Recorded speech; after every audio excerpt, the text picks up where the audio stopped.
Basic anatomy facts. अच्छा, अब renal की एनाटमी तो ज़ाहिर बात है अलहदा होगी एब्डोमेन पेल्विस में, लेकिन कुछ फैक्ट्स जो आपको वैसे ही याद होने चाहिए, पता होने चाहिए,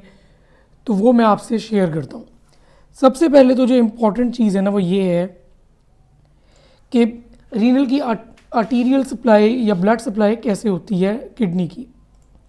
उसमें आपने याद रखना है कि पहले आई एओर्टा, एओर्टा से रीनल आर्टरी, रीनल आर्टरी से सेगमेंटल, फिर इंटरलोबार, फिर आर्कुएट, फिर कॉर्टिकल रेडिएट और फिर एफरेंट आर्टीरियोल। इसका ऑर्डर बहुत ज़रूरी है याद रखना, क्योंकि ये आ जाता है 2-3 दफ़ा पूछा गया है, बीच में से एक आध आर्टरी मिस कर देते हैं ताकि आप कंफ्यूज हो जाएं, लेकिन अगर आपको ये याद रहेगा तो आपका एमसीक्यू ठीक हो जाएगा। ये देखिए, ये आई आपकी रीनल आर्टरी,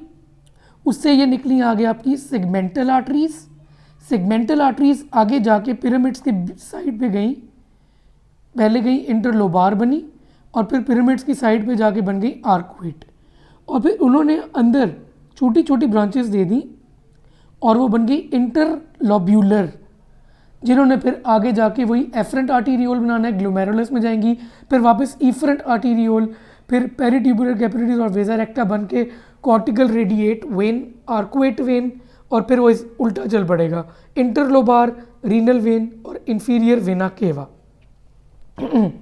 उसके बाद जो याद रखना है वो ये है कि राइट और लेफ्ट किडनी को डिफ्रेंशिएट कैसे करते हैं। वो करते हैं differentiate by the orientation of the structures at the hilum. जिस लिहाज से हाइलम पे स्ट्रक्चर्स होते हैं उस लिहाज से आप डिफ्रेंशिएट कर देते हैं कि ये आया राइट किडनी है कि ये लेफ्ट किडनी है। एक आध चीज़ और आपको पता होनी चाहिए कि अगर कोई पेल्विक सर्जरी होती है उसके बाद फ्लैंक पेन शुरू हो जाती है, तो इसका मतलब है कि यूरेटर डैमेज हुई है, उसकी वजह से हाइड्रोनेफ्रोसिस हो जाती है। बाकी एक आध बात और, अगर यूरेटर है, ठीक है, यूरेटर की अपर 1/3 को सप्लाई कर रही होती है रीनल आर्टरी, मतलब कि यूरेटर के ऊपर से आ गई रीनल आर्टरी, यूरेटर के जो लोअर 1/3 है जो नीचे आपकी ब्लैडर के साथ जुड़ा हुआ है वो सप्लाई कर देती है आपकी वेजिकल आर्टरी,